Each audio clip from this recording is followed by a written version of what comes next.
This is Coder Radio, episode 94 for March 24th, 2014.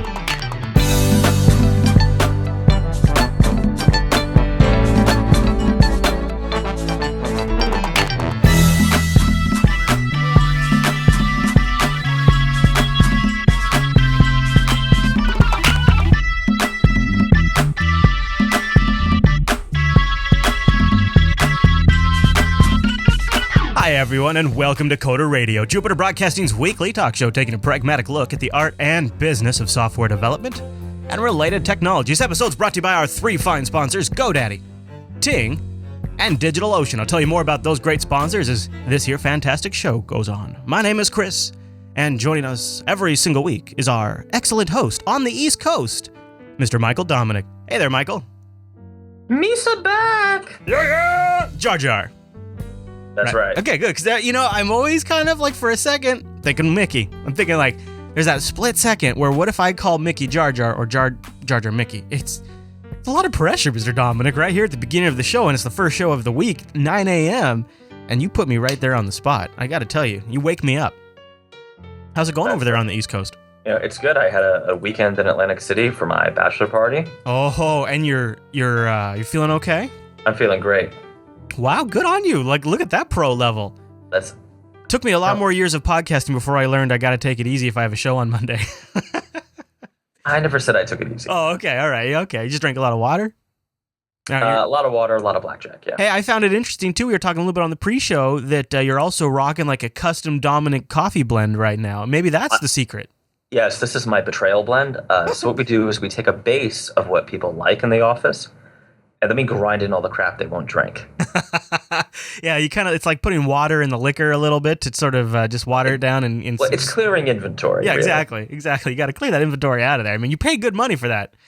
All right, Mr. Dominic, well, we got a good show today. Coming up, I think we're going to talk a little bit about Android and why we're not seeing some heavy hitter developers making more money on that platform. And I don't mean in terms of app sales. I mean in terms of actual developer salaries. And then we're also, if we get a chance, we're going to talk about Hack, Facebook's new hoopla. And we've got a ton of feedback from last week's show that I want to get into. So why don't we start with some questions before we get into the follow-up stuff? Leonard wrote in, and he's from our younger demographic, and he has a question about learning iOS because his teacher kind of got caught flat-footed. He says, "This is an email for Mike. I'm just about done with my second semester at the local tech school in Edmonton, Alberta, Canada. The problem is our inspector kind of got caught with his pants down. The book we were to buy for class is Xcode 5 and iOS 6, but about 2 or 3 weeks into the semester, the tech crew at the school came through and updated the Mac labs, and now we're using Xcode 5 and iOS 7. Our instructor is doing great at showing how to use various different UI controllers in Xcode 5, but for any work we do outside the class, we have to rely on our textbook to guide us through. The first couple of months weren't a problem. I didn't even have to look at our textbook, but now that we're doing apps with more than one view or scene, it's getting a little tougher, and we learn in class that our tools say and what we learn in class and what our tools say are a lot different than what the textbook says. So what that long email is leading up to is, do you have a book or a learning resource you could recommend for iOS 7 dev in Xcode 5? The book we were supposed to be learning out of is Beginning iOS 6 Development by A-Press.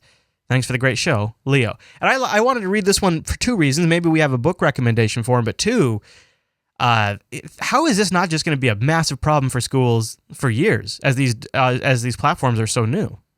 If they have a yearly release cycle and that release cycle lands halfway through a semester, I mean, what's the school going to do? I'm not sure why they would be so specific in a course like that. One thing I'd say is I would probably focus on learning the language, so learning Objective-C. So I'm going to link in the chat room a book called Programming in Objective-C. Okay. I have an older version of this by the same publishing company. This one seems to have been updated since then, which makes a lot of sense. Updated for Xcode 5, iOS 7, minus from iOS 4. But the quality of this company is pretty good. When I buy books, I do try to buy from these guys. Okay. Yeah, so they also have a Kindle edition, too. Drop that bad boy in the IRC, and I'll plop it in the show notes so you can grab it. Yeah, I would say, you can always roll with the changing API, but if you have a good grasp on the language, you're good to go. And I wonder if it's, if you're trying to design interface stuff too, there's a pretty big difference between iOS 6 and iOS 7. And so that's going to be a problem as well. For sure, yeah. All right. Well, Leo, you can find that book in the show notes. All right. Our next email comes in from Alan M. about reinventing the framework. He says, Mike, Chris, longtime listener here. Well, thanks, Alan. And that's Alan with a 1L and an M. Alan M., not Mr. Jude. He says, I have a question about learning frameworks. I know Michael has talked about switching different frameworks like Java, Play, .NET, and Rails, etc. I've heard it said that if you don't use a framework, you'll just reinvent one badly. I found this to be true. The problem is, even when I do use a framework, I end up reinventing parts of it badly simply because, one, I don't know all the various nooks and crannies and convenience features that were built into the framework, and two, my approach to the design turned out to be just different enough from the framework designer's idea that I had to start over to utilize all of those features. Do you find this to be true when switching between frameworks? Do you try to adhere to the design framework, what it expects, or just take the features you want from the framework and code the rest as you see fit? Thanks for any advice, Alan. Yeah, I mean, I would definitely agree with that kind of adage, right? If you don't use a framework, you're going to rewrite one badly. I tend to try and go with the flow on frameworks. So if I'm doing things in Ruby, I want to do it the Rails, I want to do it the Rails way. In Java Play, I try to do things the Java Play way. Do you think maybe that's what leads to, I don't want to call it burnout on a framework, but causes to grass is greener jumping, because like you're living that framework's world, you're in there, you're sort of living within the rules of that framework. But maybe you find yourself kind of unfulfilled, constrained, and so then you start looking at something else that maybe it looks a little better over there, so you jump. You think that might be what is the cause of that framework jumping?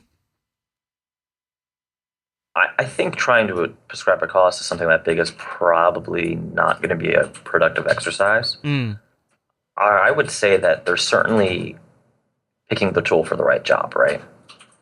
And let's use Rails because everybody knows Rails, right?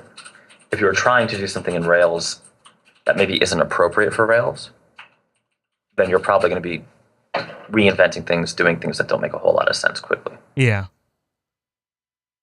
So the answer is don't try to live outside the rules.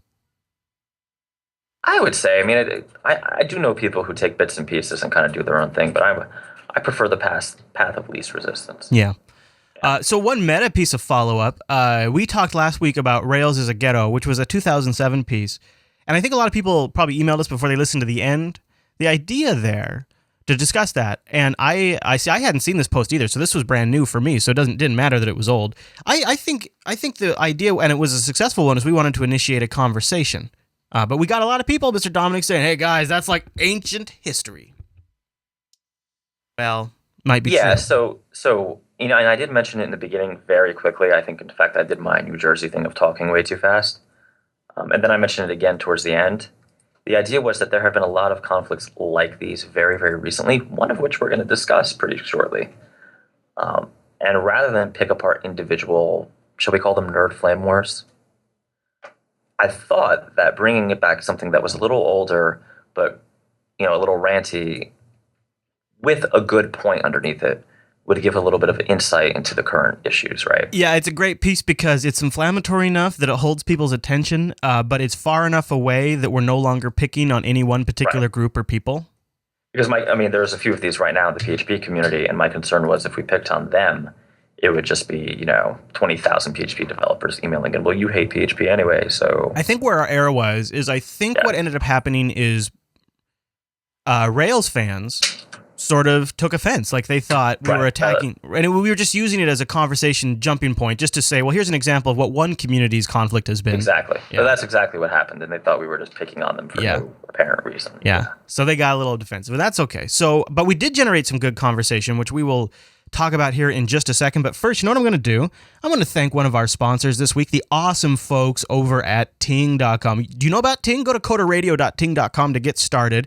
That landing page will save you $25 off your first month of service if you bring a device. If you don't have a device, You decide to go with Ting. It'll take $25 off your first device. So what is Ting? It's mobile that makes sense, and it's perfect for developers who have multiple devices that you need to test. If you're making a mobile app, you really need to test it out in the field. That's the unfortunate truth and one of the most expensive things about developing for mobile if you want to try it across multiple devices and form factors. This is where Ting rocks. It's $6 per device. That's all you pay. $6 plus whatever applicable tax. And then it's just your usage. So, for example, I had for a couple of months the HTC One that I wasn't using for pretty much anything other than a hotspot, because all Ting plans include tethering and hotspot, and then it's just you pay for the data usage. And then, so I'm not paying a ton of money. I'm not paying a bunch of money into something that, I'm not getting any value of, because I'm just paying the $6 for the line. And then when Rikai got here, he moves into the studio. I gave him the HTC One, and now we're just paying for his usage. And he's on Wi-Fi a whole bunch, so it's crazy economical. And here's the hard numbers. Once you have about 10 devices, and I know for some of you that's way out there, but for some of you that's how many devices you need to test on. 100% of small businesses that have 10 devices save money. Most people, 98% of people with one device save money when they switch to Ting, because Ting is only paying for what you use, no contract, and there's no early termination fee. And they have a really cool deal going on right now. If you go over to the Ting blog, ting.com/blog, you can get there by going to quarterradio.ting.com too.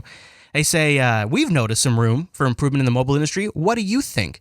If you submit a video via YouTube to Ting before this Friday, March 28th, and you outline in that video what you think needs to change in the mobile industry, because Ting is super passionate about this.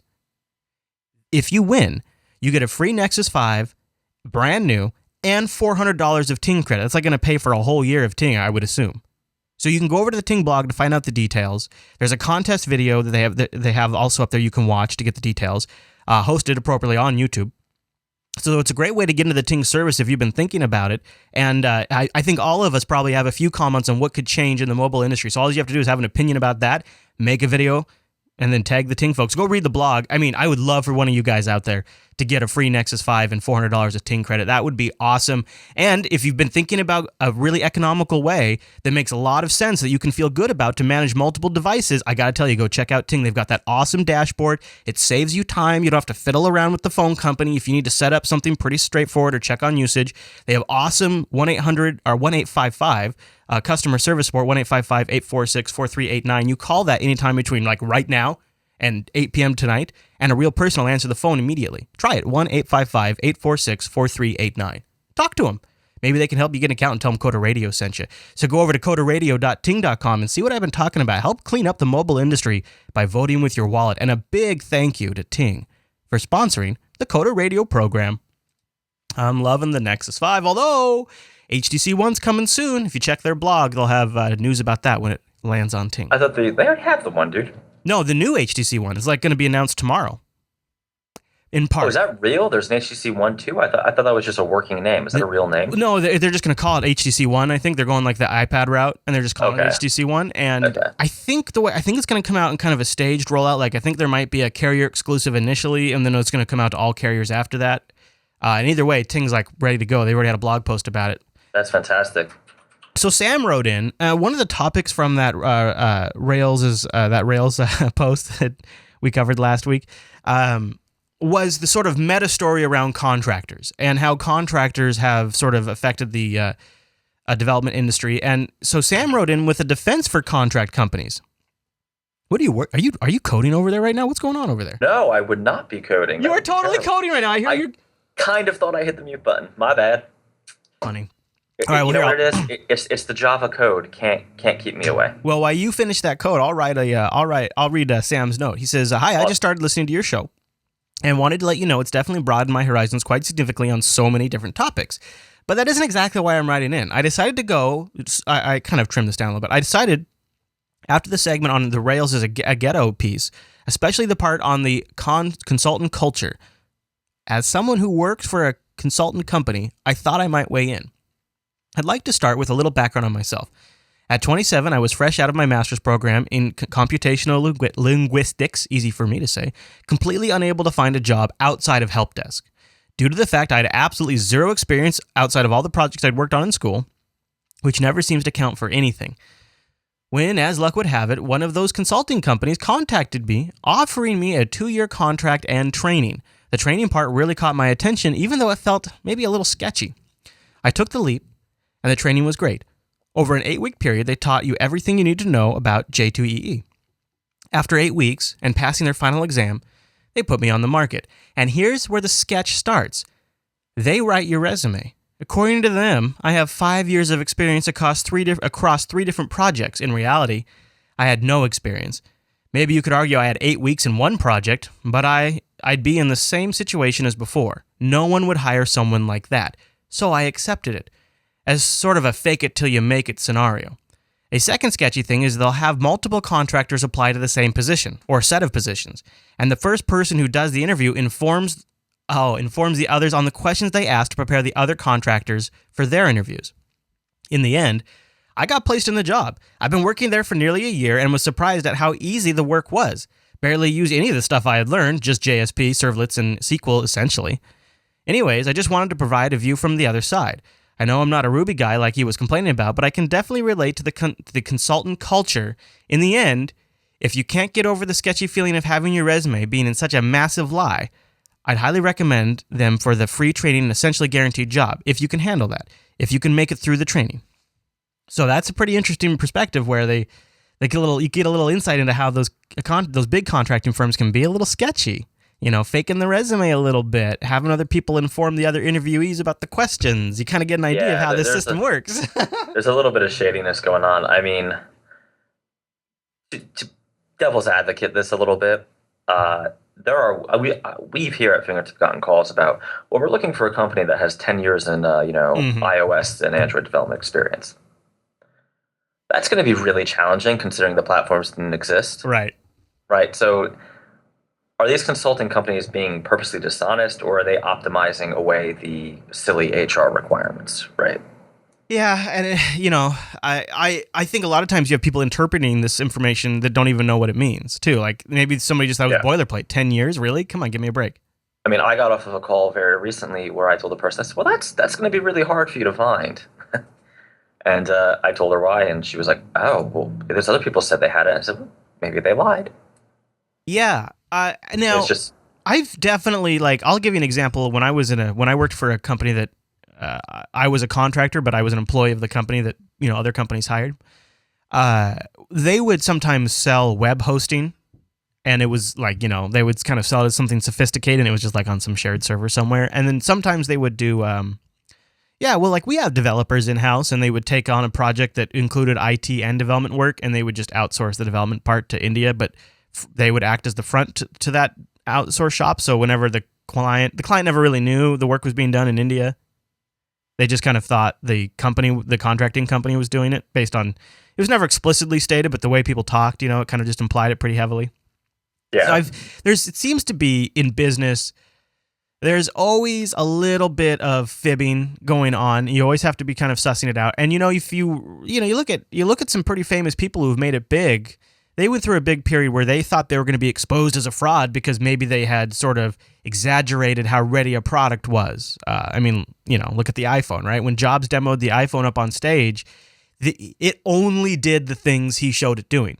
It was a total pile. It was not ready. And they had special builds of the phone app, and the guys backstage were positive that when he called Starbucks, it was going to crash. They were already preemptively taking shots because they were so panicked that Jobs was going to, come back there and eviscerate them. I mean, everybody sort of, I think there's sometimes there's gaps in expectations that can just be filled with kind of a wink and a nudge, and then you make it up on your own. I'm not justifying it, but I don't think it's actually as bad as it sounds. I don't think it's as awful as it sounds, and our industry has a history, right? Microsoft, Apple both faked being bigger companies for a very long time. Yeah. I remember Microsoft got its first real office because they straight up lied to IBM. Right. And then had to get an office, right? They were working out of a hotel or something for a while. Yes. And it is what it is. Have you seen this story floating around? It was on Hacker News over the weekend that it's come out that the documents have come out of Schmidt, Apple, and Yahoo and Google all working together in these kind of hush-hush ways to keep the Silicon Valley wages lower. And I just thought, you look at that and everybody is kind of, nobody's ever been 100% truthful in business, it seems these days. Right. And I don't want to paint everything with a broad brush, but I'm glad you brought that up. Are you suggesting, because Chris, I don't believe you, that Apple, Google, and all of our friends, and those guys, would do something with human resources disingenuously? Maybe you might even call it collusion. They have assured me, and of course our friends John Boehner and Nancy Pelosi, that they need those H-1B visas because they have no influence on hiring tech people. They're totally at our mercy. They're on their knees. We need to help them. That is an interesting point, right? So these are emails from Google's Eric Schmidt and Sergey Brin who show shady agreements not to hire Apple's workers. And this isn't the first time we've heard about this. And if you think about the ramifications of this, these guys at the top of these, calling these companies rich is disingenuous to the term. I mean, these companies are at a level of wealth in which we have never seen before. And here they are colluding together, especially Apple and Google, to keep their employees' wages lower. And at the same time, they're working at the other end to move those visas in, which will have the competitive effect of keeping wages lower. And while they're making unbelievable profits off of the intellectual product of these employees. It's pretty sick. So I think we should just kind of go over what they did, or allegedly did, right? Well, they're from the emails. I mean, it's from Eric Schmidt's email. Read it. Basically, they made a deal that you will not poach employees of X seniority, right? And by poach, it means everything from, some of them weren't too bad, right? Like, you won't cold call our employees. That, you could kind of see, okay, because that's kind of jerky, right? Apple, in particular, went a little further, that if an employee applies to your company, you will deep six the application. That straight up is illegal. Yeah, by my understanding. Here's an email from Sergey Brin saying, I got another irate call from Jobs today. Interesting that he doesn't even capitalize Jobs' name. I don't think we should let that determine our hiring strategy, but I thought I'd let you know. Basically, he said, if you hire a single one of these people, that means war. Wow, he was a passionate man. He says, in reviewing the data below, again, I do think this could be treated as a not just employee referral, since he referred essentially a whole team. So a compromise would be to continue with the offer we've made, but not to make any offers of any others unless they have permission from Apple, i.e., no more hiring of staff from Apple unless we get permission from Apple, i.e., Jobs. Here's a memo from Apple showing the company had the same agreement not to recruit from Google. This is coming from one of Apple's folks. She says, please add Google to your hands-off list, which obviously implies that there's a list with these companies on there. We recently agreed not to recruit from one another, so if you hear of recruiting they are doing against us, please be sure to let me know. Please also be sure to honor our side of the deal. Then a non-compete agreement went far beyond Apple and Google. Here Schmidt relates a phone call he had with eBay CEO Meg Whitman and then orders his own recruiter to be fired because that person tried to poach the COO of eBay. Wow. Fired the recruiter at Google. Yeah, this is very, we're kind of making jokes of it, and I'm using it to hit my hobby horse with the visas, but this is, even what is obviously here in writing is a very, very serious problem. Yeah. I mean, these are just screenshots of their emails. Also, I love that Eric Schmidt's using Outlook. That's great. Can you imagine if, let's say, McDonald's and Burger King did this? I mean, people are already in the streets in New York about McDonald's apparently shortchanging people on their hours. Yeah, I mean, it seems possible. The thing that particularly bothers me about this is, I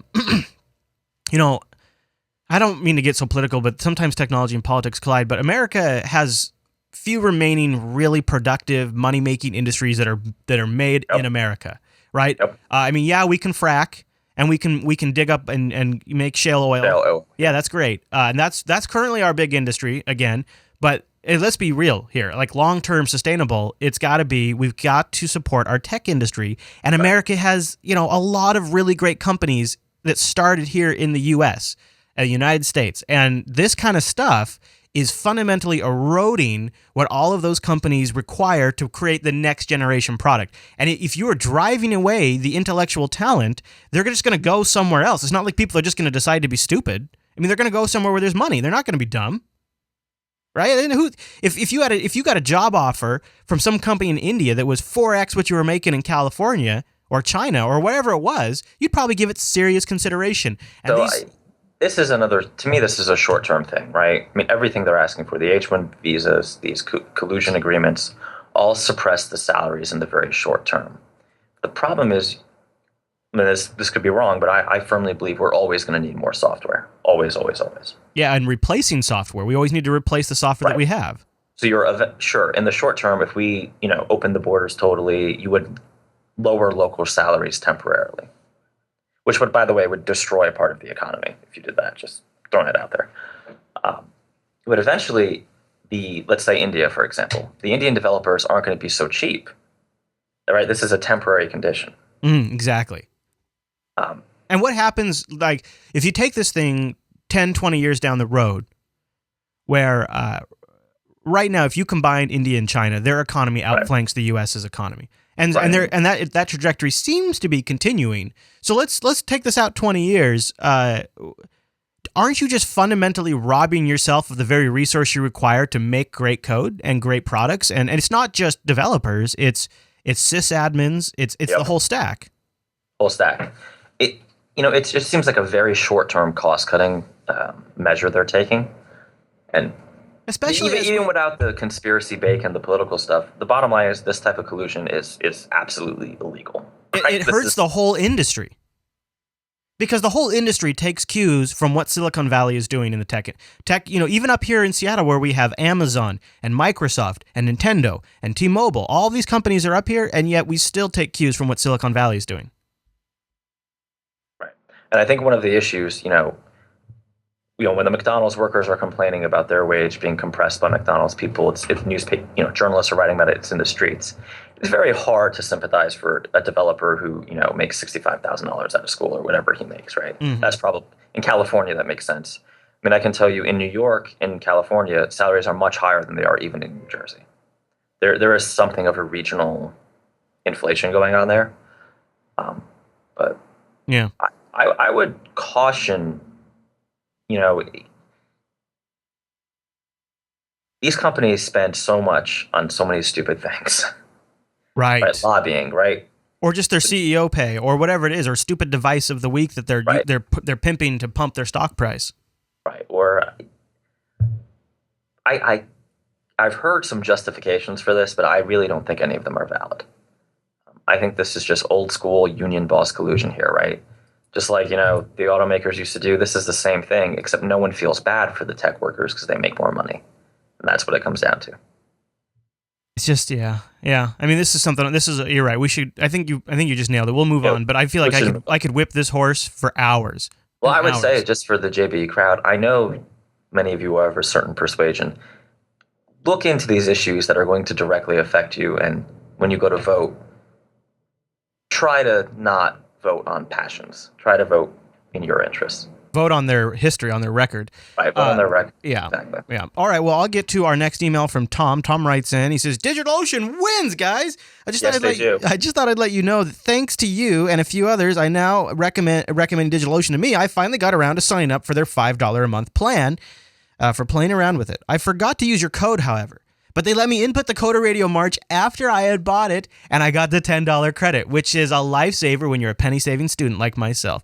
Thanks very much for sending me their way. The server will be used for various projects I have going on at the moment. Keep up the good work. Thanks, Tom. So why don't I mention DigitalOcean, one of our amazing sponsors here on the Coder Radio program? What is DigitalOcean? DigitalOcean is simple cloud hosting dedicated to offering the most intuitive way and easy way to spin up a cloud server. Users can create a cloud server in 55 seconds. And pricing plans start at only $5 per month for 512 megabytes of RAM, a 20 gigabyte SSD, a CPU, and a terabyte of transfer. DigitalOcean also has data center locations in New York, San Francisco, Singapore, and Amsterdam. They have a simple interface, intuitive control panel, and power users can replicate that control panel with their straightforward API. I want you to go try it. If you've been thinking about developing something and you want to actually get it up on the web, if you want to throw a few users at it, if you're sick and tired of setting up port forwarding on your router, if you want to learn something or put something in production, there are massive sites that run off DigitalOcean. Some of the biggest sites on the web run off DigitalOcean, and the pricing plans scale from that $5 a month or all the way up to something that's just a massive powerhouse. They also have hourly pricing if you just need to do some testing. And at every step of the way, their pricing structure is straightforward and it makes a lot of sense and it's got an incredible value. Here's what I want you to do, though. I want you to try it for 2 months for absolutely free. Use the promo code CoderRadioMarch. CoderRadioMarch will get you a $10 credit. You grab that $5 rig. Bob's your uncle. You got it for 2 months. I've been using the $5 rig now for quite a while, and it just keeps getting better because DigitalOcean continually iterates their design. They really find something that works well, that they internally love and that their customers love, and they iterate, and make it better and better and better. DNS management, you can resize servers in a single click. Auto backups and snapshots, which is so great for that. Oops, gotta go back. Full HTML5 web console, 2-factor authentication, 1-button install, and as one of our listeners pointed out, you can also choose between 32 and 64-bit architectures, so you could just pay $5 a month and have a 32-bit machine up in the cloud that you could cross-compile on, and you have a 64-bit machine locally, or vice versa. It's really awesome, and their integration with Docker, and they have several distributions you can choose from, all running on top of KVM. So go over to DigitalOcean.com, use promo code CoderRadioMarch, and go make something cool. Go train yourself something, go put something in production, go set up your own mail server, your own XMPP server, your own CalDev server. Maybe it's the back end for your app that you're going to put in the App Store and make millions. Whatever it is, put it up on DigitalOcean. And if you're a TechCrunch reader, don't miss DigitalOcean's journey from tech star reject to cloud hosting darling. TechCrunch just did a great piece with several videos on DigitalOcean. They are blowing up, you guys. They are going big time. And this is a pretty great write-up. I read it last night, and it's really interesting to see how far they've come and what a cool company they are. You get to see the founder or co-founders and a little bit of the office scene in there. So that's over on TechCrunch, and just look for DigitalOcean. It's a great write-up on how awesome those guys are. And they're also hiring, by the way, over at DigitalOcean. If you click that We're Hiring button, they have open positions. And I think now is a great time to join their team. So go over to DigitalOcean.com and use that promo code CoderRadioMarch. And a big thank you to DigitalOcean for sponsoring the Coder Radio program. Go get yourself an SSD-powered cloud server. Why not? Okay, our last... well, that's not really true, but we'll get to the hoopla after this one. So Mike Cookie writes in about the price of innovation. Hi, Chris and Mike. I recently heard an episode of the Spark podcast from CBC Radio in which they talk about how innovation comes from scarcity. Now, this right here got my attention because this is something I think about a lot, because a lot of the things I love were created in an environment of scarcity, and a lot of the things that Jupiter Broadcasting has done were created in an environment of scarcity. So this, he says, this got me thinking. This has got me thinking too. He says, how we all expect large companies to innovate and bring new products, but we forget that they're sitting on large piles of resources which make them invincible and keep them in a company of yes men. In an interview, they mentioned that the concept of what's in front of me versus what do I need to achieve from the ground up, and the similarities that it shares with the open source movement. Anyways, that was just something interesting that I wanted to share. Looking forward to the next show. Keep making my favorite podcast. He also includes a link to the CBC page for the Spark episode where they talk about this. What do you think about this, Mr. Dominic? Is scarcity a requirement for the next big thing? Like right now, I think, an industry that's coming along pretty nicely right now is the VR industry. And I look at the Oculus Rift, and I look at how that small team is achieving something that no other large company, when they've dabbled with VR, has even gotten close to. Or you look at DigitalOcean, who is just massively blowing up right now because they're doing a set of things really, really well, and they're focused on that because they're like a team of like 50 people or something like that. They're really super focused. And I wonder if when you have a scarcity, or even look at some of my favorite TV shows, like the TV shows that were up against the wall with budget and time, have some amazing gems that come out of them. And it's almost like that scarcity forces you to be creative in a way that if you had the luxury not to, you wouldn't bother with. And I wonder, what do you think? Do you think there's a certain cap on innovation when you get too big? Well, I think you become more conservative, right? It becomes more challenging to take risks because there's more people to say no. Mm. Yeah. You're not going to cannibalize. I mean, this is the Microsoft effect, right? You really don't want to cannibalize the product that's making you all your money. Yeah, very true. And it's sort of like, well, this is already making us so much money, so I kind of hate to, jettison this thing over here. And I think too, part of it is like when you're small and lean, you don't know what you don't know, and so you don't know why you shouldn't get into that. But when you're big, you've got a lot of people that are able to analyze the situation and go, this is a really bad idea for a lot of reasons, and we shouldn't bother with it. And then next thing you know, they avoid it, right? And I think that also plays a part of it. Like people like maybe just don't know any better when they're really small. You think that's possible? Yeah, I think it's possible, but yeah, I mean, I guess you're right. To me, a lot of it, I see a lot of like, especially in organizations that are going from medium sized to large, there's a lot more process, but there's a lot more risk too, right? Yeah, yeah. Particularly you get a lot more accountants, a lot more people like that who are kind of trying to mind your P's and Q's. Yeah, looking at the cost, looking at the bottom line. At the cost, the bottom line, I don't know. I mean, I also feel like this innovation, I guess, fad that we're going through, things aren't any slower than they've ever been. It's just that right now we're in the phase of milking the profits from the last innovation, which we always went through. Yeah. Any new invention, right? Yeah. I mean, and how long that milking process lasts depends on the product. Right. So right now we're in that for mobile phones and mobile devices. Right. Well, that's kind of a good jumping point to talk about our first hoopla topic. This was from Sinod Bowles. I'm not sure if I'm positive I'm getting that wrong. But he wrote a great piece on, let's see, I think it was just yesterday or the day before. I caught it over the weekend. I don't know if you saw this, but the headline is, "Why Don't Designers Take Android Seriously?"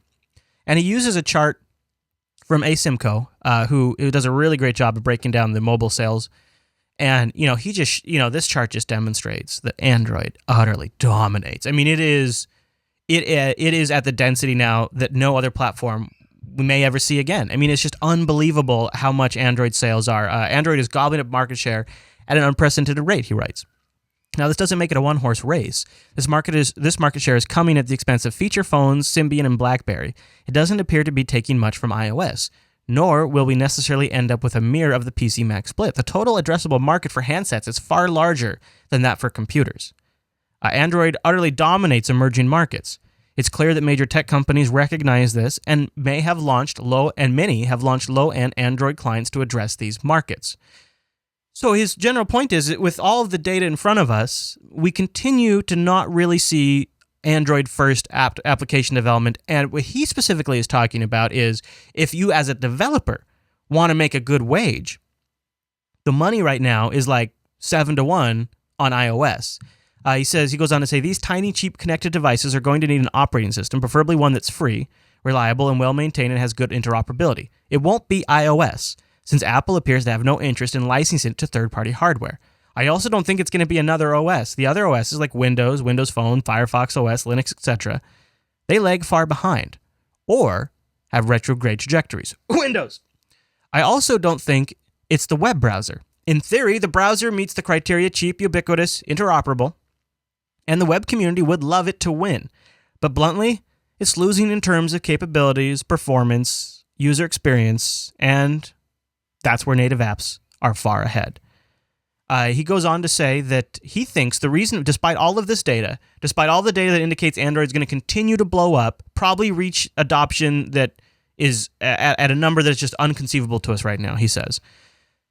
Why are developers avoiding it? Number one argument is, he hears, Android is difficult. He says these arguments we have are familiar. Fragmentation is a hassle, the landscape is too fluid, Android lacks design aesthetic, and the Android UX is poor. He says, but the word itself reflects a subtle framing issue. It's not hard to think of a positive synonym. Fragmentation is choice. Fragmentation is diversity.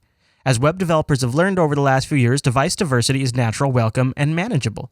Many responsive web design techniques, e.g. fluid layout, breakpoints, resolution, independence, are essential principles of Android design. In fact, They're handled in a more technically profound way on Android than the web. My uncharitable interpretation for this class of response is simple laziness. Mr. Dominic, I turn to you, sir. What do you think? Get the hell out of here.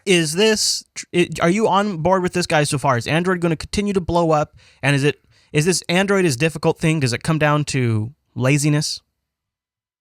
Is fragmentation maybe a sign of developers not willing to dig in and learn how to do it right? So I would definitely agree that Android is going to continue to blow up. I think that's probably the end of where I agree.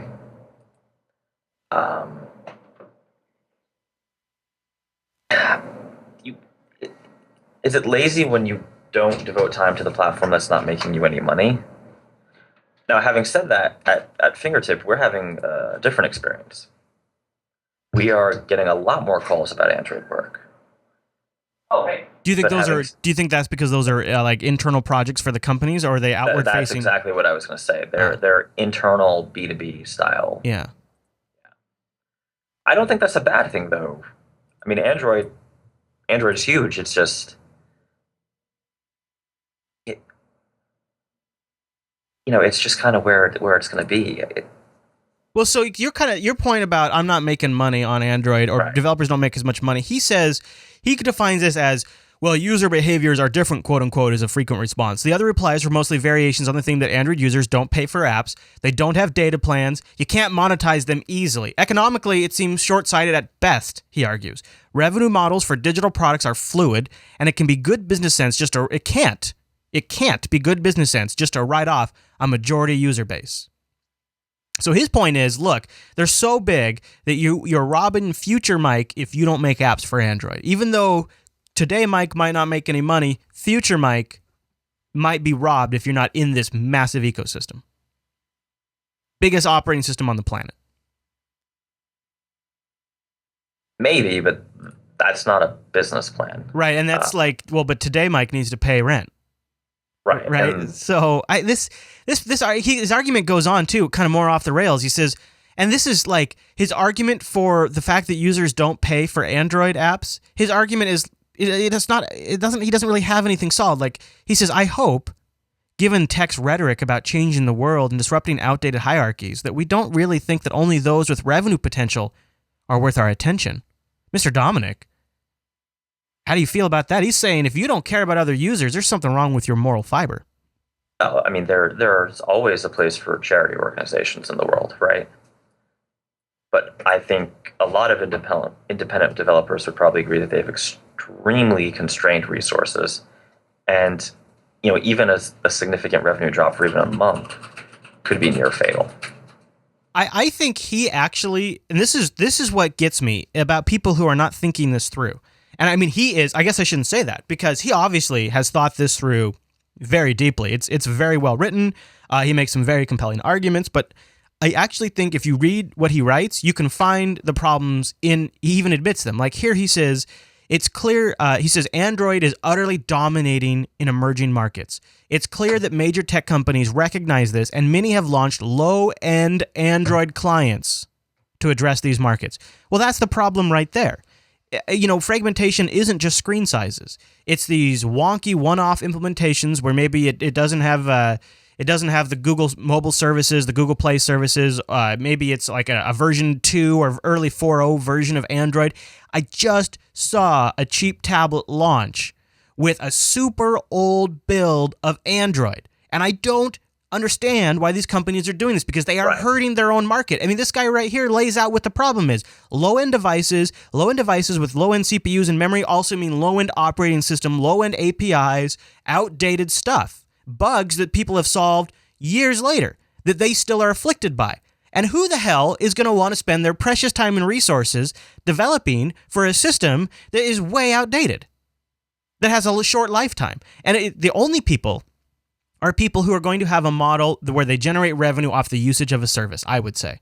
These types of devices are going to be carrier crapped up. They're going to be loaded with, carrier music stores, carrier video stores, and the carriers will make all of the money. And that's what these devices are going to be used for. And if you want people to directly buy the applications, I don't think it's unreasonable to target a certain sector of the market. It's not racist. It's not excluding anybody. It's when I sell a product, I have to sell that product to the appropriate market that is willing to buy that product for the value that I've put on it. And it doesn't mean that. So first of all, saying that someone who focuses predominantly on iOS and not on Android is foolish. Well, if they're small, probably not, right? I don't think it's a zero-sum game. I think a lot of different developers, a lot of particularly small development companies, can win without having to do everything, right? Let me How ask you silly this. would it be if you told me VB6 had huge market share still? Why doesn't Fingertip Tech do VB6? Well, a trend I have noticed is it really feels like in like the popular culture online that Microsoft once had this strong dominance on the developer community. And you used to hear phrases like, man, I'd love to develop for another platform, but the tools I need are only available on Windows. That's the only place I can get them. That's the only place I can get this tool is on Windows, and I need this tool to do my job, so I run Windows. And you know what I've been hearing now more lately, and like a lot more, is, well, that tool I need's on the Mac. Well, all these I was at this developers conference, everybody had Macs. And Apple has grabbed that position. And so I think part of it, and I'm wondering if you disagree, because I know you're on a Windows box right now, do the tools the developers want to use drive what platforms they target? I.e., if I hate Eclipse, if I think Eclipse is crap, aren't I going to be more likely not to want to develop my passion app in Eclipse? And if I think Xcode's better, I mean, just that decision right there could determine what platform I target. Now, is that literally the source of some of these decisions, do you think? Some of it, yeah. I mean, it's tough, right? Because there has been a shift towards the Mac. There has been a shift. All right, if I'm already on the Mac, why not do iOS, right? Because that's a pretty good market to be in. In terms of the lock-in stuff, I think it's a little different, right? Because back in the 90s and the MS days, it was a much stronger form of lock-in than Apple has right now. Because frankly, a lot of the utilities people are using on Mac are BSD utilities that they kind of have to, MacGyver together with Homebrew or something like that to get to not suck. Well, the other thing, too, is a lot of these utilities, Xcode aside, interact with third-party services, like for example, GitHub, or they interact with Brew, or all these other things, whereas the Microsoft tools in the past generally worked all within the Microsoft ecosystem and connected to other Microsoft products. So it's a whole nother level of lock-in because it would sort of lock you into that ecosystem where the developer tools available for the Mac, outside the Xcode stuff, is fairly like service independent, just depending on the tool. So, right. I mean, you get not sucked in, but you end up on the Mac if you're doing mobile because of iOS, whether you liked it or not, and then you kind of branch out from there. Yeah, and the thing is, you can do you can do Android development on the Mac too. So if you buy that platform, you can develop for both. Exactly. So yeah, and I think too, Angela has an iPhone 5, and I can't help but just think that even Google's own apps are a better experience on iOS, and I don't understand, it's just, it kind of perplexes me to this day. And if I was going to spend money on a lot of apps, I would want the better apps. If I'm going to spend the money, I think I'd rather buy them, generally I buy them on my iPad because they're generally better applications. So even though I have a couple of Android devices, I buy apps on the Android, but it's probably a 2-to-1 ratio. So there's the app experience too, something to think about. Maybe you're just an Apple fanboy, Chris. Well, I do like my iPad, but that's about where that love ends.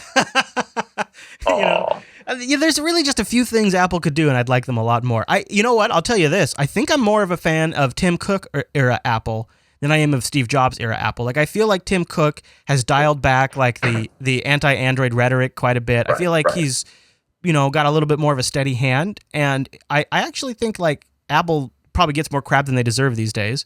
So I would say I used to be really quite hostile towards Apple. I think as I've gotten older, that opinion has changed. And honestly, I have some Mac hardware, and it's just been good hardware too, and that's sort of changed my tune as well. I like, we were talking about frameworks. That's how I feel about Macs.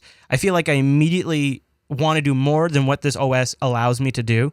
And the hardware itself limits what I can do as well, because of like the way they manage all these, internals like cooling and things like that.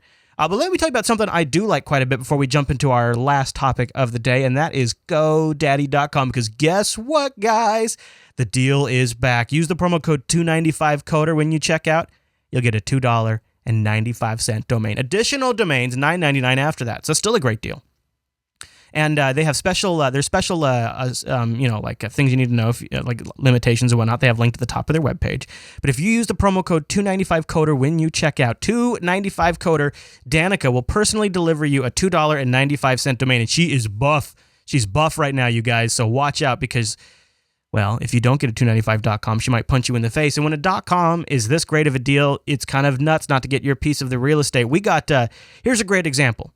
When you can get your .coms at $2.95, you can take advantage of GoDaddy's fantastic forwarding service. Yesterday, during the Linux Action Show, somebody took advantage of this offer and got Monkey Suit Action. Was it what was it, Chad? MonkeySuitActionShow.com or Monkey Action Show? MonkeyActionShow.com, which redirects to the Monkey Suit edition of the Linux Action Show. And that, from now on, if people ever want to watch the Monkey Suit edition of last, they just go to MonkeyActionShow.com. Bob's your uncle. It goes right there. It's just a simple way to set up a forwarder. You get a great .com for $2.95. And then later, if you wanted to point it at a server or whatever it was, you could take that redirector out. But that redirecting thing works so great.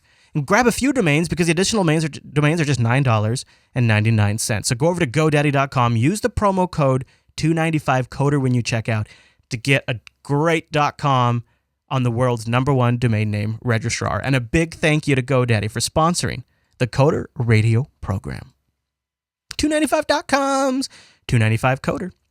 Okay, Mr. Dominic Russell wrote in about the hack programming language. He says, hey guys, I'm a PHP developer, so I'm aware that the language has some issues. Even with its warts, though, PHP is functional and well supported. It may not be hip, but it's easy to do the things I need. I was very frustrated to hear that Facebook has decided to fork PHP into its own language, hack. Why not work with the community to improve PHP rather than shrinking their effort into a project with no community? What are your thoughts? Love the show, Russell. So what do you think of hack, Mr. Dominic? Is it a hack? Well, first of all, when you're doing anything off of PHP, you need to reevaluate your life. Oh my God! No, I'm just playing with. Get it out of here. Exactly. PHP hack. I don't think it's a great idea for anyone to move over to that. I actually pretty much agree with Marco Arment almost entirely. Yeah, Marco had a post up on his blog that we'll have a link to in the show nizzles, and where what he basically said is he seems like he kind of falls down with you. He says PHP's always been poorly designed and poorly stewarded, but it's appealing to developers because it's easy to learn. Tons of programmers already know it. It's everywhere and runs on everything. It's very fast. It's very simple to host and maintain server-side. In short, it's extremely practical, which is something we're big fans of. Right. But he says that he says that yesterday Facebook announced Hack, a new language that also runs on HHVM. It's like PHP++. It adds optional static typing generics and a bunch of other enhancements and conveniences to PHP. He says, unlike adopting HHVM, it's not like a huge risk, but he does point out that he thinks that since Facebook is migrating its own code to Hack, pure PHP will become a less tested second-class citizen on HHVM. This could devalue HHVM to the outside world, throwing away the benefits it's bringing to PHP programmers everywhere. The closeness of the two languages will probably prevent this from becoming a significant problem, but it is a problem nonetheless. He says, but I'm mostly glad to see Hack. So, this is something that Facebook does. Like, they write it in PHP and they were compiling it down, right? But now they're just starting over with Hack? Am I following this? This seems like this seems like a big change for Facebook. Yeah, Facebook had their hip hop VM. They were doing a number of crazy things to make PHP fast. I don't. I guess I kind of understand why Facebook would want to do this. I don't know why a third-party developer would want to jump on board. That was what I was going to ask. Like, what is the incentive? Right. I mean, obviously, Facebook's making it so PHP executes faster, right? That's a very simplified version of what they're doing. But basically, Facebook's shtick is performance. Why would you want to jump on this? It's very new, so I hate it already. Mm-hmm. And Facebook could just change their mind again. That's what I was thinking. Though I made that same argument about Go, and Go's blown up. But look, Go has been around for a while, right? So at this point, it's probably pretty safe to do something in Go. Yeah, I don't trust any of these. Like 2 weeks ago, we talked about Zamarian's product, right? And my thought was, yeah, it looks compelling, but my problem with Zamarian is they've changed what they do 3 or 4 times, and I don't trust them to stick with anything. The next day after that episode, Miguel de Casa tweeted that he just got back from a trip to Microsoft, and then the next day after that, the rumor was all over the web that Microsoft might be buying Zamarian. And then what does that mean for people who are relying on Zamarian? Well, I think that's that's probably a good thing, right? I don't know. I don't think so. I think for the short term, yes. But I'm becoming more and more cynical about these great initiatives that these larger companies buy up because they seem to just kind of let them wither and die. And if you're betting your house on the Zamarian platform to sell your apps and create your apps, I'd be a little nervous about Microsoft picking that up. I feel like Microsoft, in that case, wants to get back to being the premier development stack, so they definitely wouldn't hurt. I think you're probably right. I don't think they'd hurt Zamarian. But even if they rolled it into their overall product strategy, that generally hurts it. Like, I think they've already just begun to screw up Skype. Maybe I'm being a little pessimistic. But my point, getting back to Go, was that was also why I didn't trust Go. Because Google, changes their mind. And they integrate things that didn't used to be integrated. Or they change whatever direction they're going. Or they drop products altogether. And it seemed really risky. But now, Go has such momentum. It has such scale that I think that risk is pretty much gone. But that risk is totally 100% there for hack. Right? What if Facebook comes out in another 3 years and says, all right, hack was great, got us good 3 years, we rolled out the new timeline, built in hack, and it was amazing, and now we've got, XWhack or whatever they're going to call it next. Do you think that's a possibility, or do you think this is their final landing? No, I think it's extremely high risk with Facebook. I think Facebook changing so many times shows that they're having some pains from just their scale. And I'd also say that there are very few people who have Facebook's problems. Is this a comment on PHP as well? Because again, we're trying to, we start with PHP and we're trying to move away and change it. Is this a commentary on that at all, or is this just Facebook? That's a tougher conjecture to make. Yeah. I would think so, because I think if that comment was made, it was made a while ago when they rolled out HHVM. I find this fascinating to watch. I will be really curious if anybody out in our audience has any inklings to kind of pick up and play with this. And if you do, why? What about it is appealing to you? Because I don't want to just hate it because it's Facebook. And if they're going to make something genuinely awesome, I'd like to know more about it. And if you have any insights or perspective out there on what's great about it and why you might want to use it for your projects, let us know. Go over to jupiterbroadcasting.com, click the contact link, and choose Coder Radio from the dropdown. And guess what?